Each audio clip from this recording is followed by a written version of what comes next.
A gente vive numa época em que tem um conceito extremamente danoso para todo mundo, que se chama o Peace of Mind, inaugurado muito no pós-guerra e depois dos anos 40, essa paz de espírito, podemos dizer assim, essa mente em paz, numa tradução direta, né?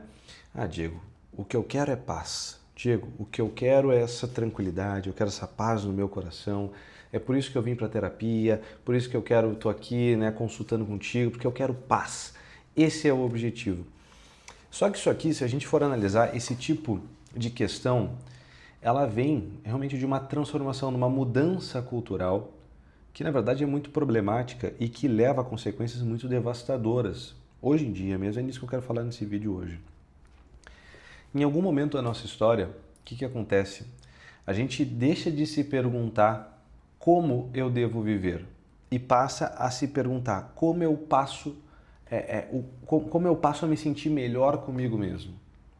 Vê que essas duas perguntas elas são muito distintas, né? Como eu posso viver melhor? E como eu posso viver melhor comigo mesmo? Como eu passo a me sentir melhor comigo mesmo?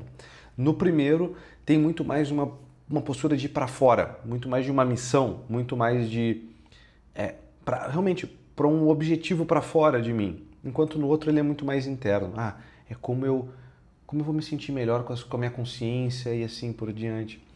Porque olha só, olha como é interessante, né? Imagina o seguinte cenário. Vem um assassino e ele diz assim, ah, eu estou me sentindo muito culpado. Para terapia, por exemplo.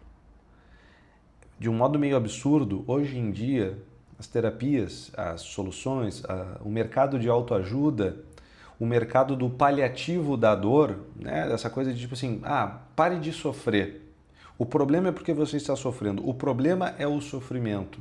É o sofrimento que vem dessa culpa. Então a gente precisa extinguir isso aqui e não se olha para o que aconteceu antes. O assassino, se ele está se sentindo culpado, isso é um puta sinônimo de saúde mental.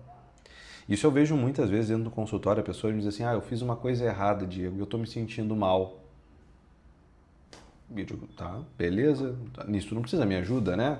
Tu tá perfeitamente saudável. Se tu fez uma coisa errada, se tu traiu teus princípios, se tu traiu a tua consciência, se tu traiu uma ética de se viver aqui, de uma coisa que era importante para ti, claramente é muito saudável que tu te sinta mal, que tu te sinta culpado, que tu te sinta ruim.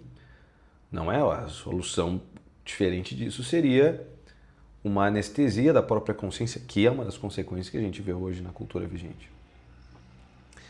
Em algum momento, então, da nossa história, pelo menos no último século, por volta da metade do último século, a gente troca essa pergunta, né, do como devo viver para como passo a me sentir melhor comigo mesmo, que é eu deixo de lado a moralidade. E aí, a moralidade, até quando a gente fala hoje moralidade, ela tem um teor meio pejorativo, né? Tipo, ah, é moralista. Ah, moralidade é porque vai cagar algum tipo de regra. Ah, não quero saber. Ah, é chato. Ah, isso é coisa de religião. Isso é coisa... Quando, na verdade, moralidade, a gente está falando de moral, é a grande arte do como viver bem. A própria ética nicômaca do Aristóteles, né, dos tratados de ética como um todo, não é a ética de uma profissão. Na verdade, a ética de uma profissão é assim mesmo, é a ética do psicólogo, que é muito ruim, aliás, digamos de passagem, né, pelo Conselho de Psicologia, mas tudo bem, é muito incoerente, muito esquisita, né? Enfim, a ética ela tem o fim de como eu sou um melhor psicólogo, como desempenhar melhor esse ofício, ou do advogado, né? Pega lá da ordem, né? Como ser um bom advogado. Esse é o que a ética pretende aqui. E a gente pode falar de uma ética humana no sentido para a própria vida humana, mas num dado momento a gente deixa de lado a moral e a gente inaugura a administração do mal-estar.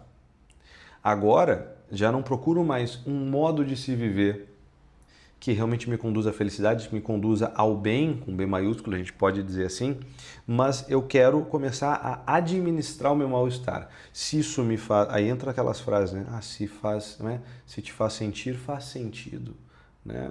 Entra todo o movimento hippie que vai vir um tempo depois aqui, né? Mas entra muito essa coisa extremamente afetada. É uma homeostase do eu, a gente pode dizer assim, né? Usando uma palavra difícil, mas é um grande alívio de tensão. Como eu procuro esse alívio? Só que é muito gozado, né? Porque assim, nenhum instrumento musical ele funciona de cordas, sobretudo, ele funciona sem tensão. Nós, seres humanos, também precisamos de uma certa tensão para poder trabalhar bem. O completo alívio de tensão, ele leva ao, sei lá, ao alto... É que não dá para falar as palavras aqui no YouTube, senão ele acaba cortando, né? Mas tu já sabe o que eu quero dizer, né? Dá esse tipo de problema. E aí o que aconteceu? Todas aquelas instituições, todas aquelas coisas, a família, o casamento, o trabalho, que a gente vê esse grande problema hoje. As pessoas elas não conseguem mais suportar o trabalho como algo que gera uma tensão. Se gera uma tensão é porque eu não estou me realizando, eu estou me sentindo mal comigo mesmo, então eu não quero mais trabalhar aqui. O relacionamento, apareceu uma dificuldade, apareceu uma tensão, então eu não quero mais porque está gerando uma tensão aqui em mim, como eu fico, né? A religião hoje ela já não é mais um lugar onde ela te leva para algum princípio de orientação transcendente, que talvez vai falar de pecado, que talvez vai falar de inferno, que talvez vai falar de... Como é que a gente poderia trazer isso para o espiritismo, né? De uma involução ao invés de uma evolução e assim por diante. Mas não. Fica sempre uma religião açucarada. Uma religião que vai te trazer um certo alívio. E é que, claro, muitos críticos das religiões acabam sendo muito tolos, porque na verdade estão criticando um espantalho não do que realmente é uma religião, mas o espantalho que vem da transformação da religião nessa época pós-moderna, pós-guerra, sobretudo, aqui, né? Essa religião muito da teologia da prosperidade, essa religião do reza a Deus que tua vida vai ser muito boa. Assim, puxa, a gente acabou de sair, agora fazem 3 dias que a gente viveu a Páscoa, eu disse assim, cara, sei lá, a Páscoa é um lembrete disso, de que são 40 dias de penitência, tem toda a Semana Santa, tem todo o sacrifício do Cristo e a ressurreição por trás, então como que poderia ser açucarado desse modo, né? Então a gente acaba trocando, a gente acaba substituindo. E alguns autores dentro da psicologia, muito pouco falados, né? O próprio Igor Caruso, o próprio Rudolf Adler, até alguma coisa do Alfred Adler, a gente acaba procurando alívio emocional, ajuste emocional, alívio interno, que é muito diferente de, às vezes, problemas que vêm derivado da nossa falta de caráter. Uma pessoa mau caráter, ela necessariamente vai ter um sofrimento. E olha que terrível, olha que trágico é se eu estou diante de um mau caráter, vê? E eu quero aliviar o mau caráter, ou seja, eu passo pano para um mau caratismo. Eu passo pano para um desordenamento do sujeito, porque, pois é um trauma, pois é um histórico afetivo, assim por diante. A gente tem que acolher a todos, claro. Mas às vezes é precisamente esse mau caratismo no sujeito, o que a gente pode chamar de mau caráter aqui, né? Ele tem uma ordem dos bens completamente torto, né? Ele bota ele, o que seria um mau caráter? Ele só pensa nele mesmo. Então o maior bem que ele vê na vida é ele mesmo. Puxa, não, de fato, isso aqui não tem um princípio de orientação na própria realidade, porque a própria realidade nos informa que há outros bens, né? É meio que unânime, fazer o bem para o outro parece que faz mais bem para mim do que se eu fizer só para mim mesmo, parece que eu vou ser infeliz, o mau caráter ele acaba sendo infeliz.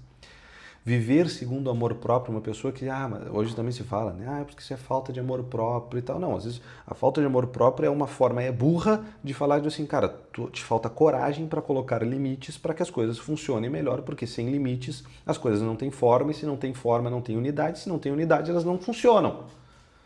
Aí chama-se de amor próprio. Puxa, amor próprio é um grande perigo aqui também, porque toda vez que a gente tenta se poupar, é que a gente se perde. Quando a gente se gasta em prol de alguma coisa que não seja por nós mesmos, parece que a nossa vida fica recheada de sentido. Então, às vezes é um problema de mau caráter, às vezes é um problema de amor próprio, às vezes é uma recusa de aceitação ao real, que é a realidade me coloca alguma coisa na minha cara. A realidade me impõe alguma coisa na minha cara. E por causa que o meu sentimento não gostaria que fosse assim, então eu acabo lendo a realidade a partir do meu sentimento, ou eu me revolto com a própria realidade, mas isso é como dar com a cabeça na parede. Eu me revoltar com essa parede estar aqui, só eu vou sair machucado. A recusa do real é um dos maiores sofrimentos que a gente vê em terapia.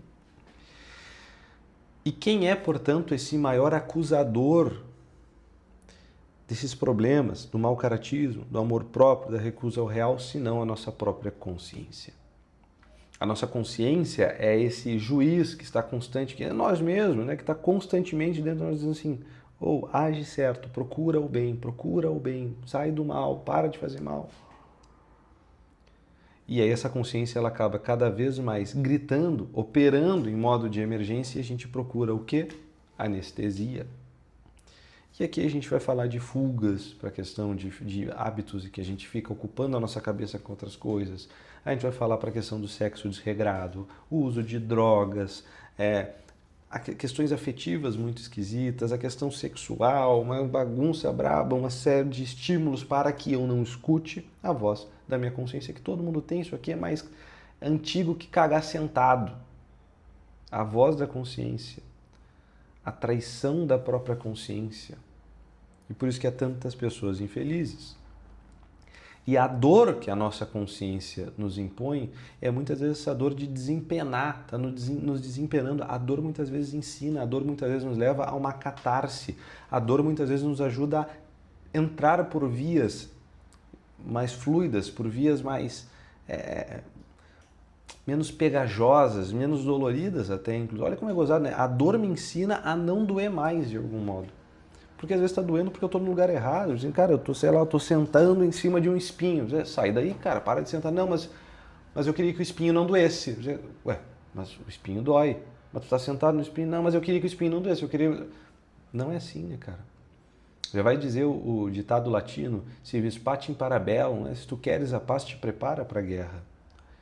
E aí, a paz, portanto, retomando, né, o nosso início desse vídeo, a paz ela acaba sendo vista como um critério. Não, eu quero a paz, então eu vou procurar a paz, eu procuro esse alívio.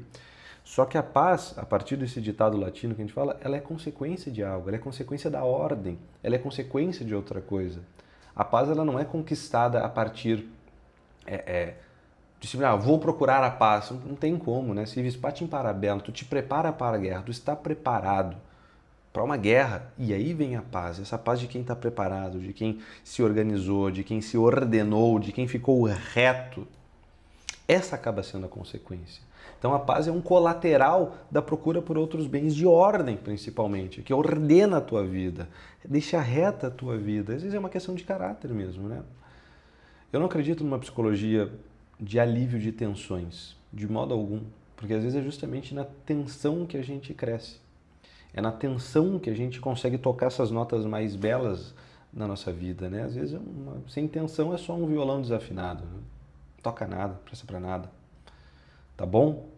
Si vis pacem para bellum. Se queres a paz, prepara-te para a guerra. Se tu gostou desse vídeo, considera te inscrever no canal. É importante, é muito bom. Aliás, que tu assim o faça, até para te recomendar mais vídeos como esse e para ajudar o canal aqui também.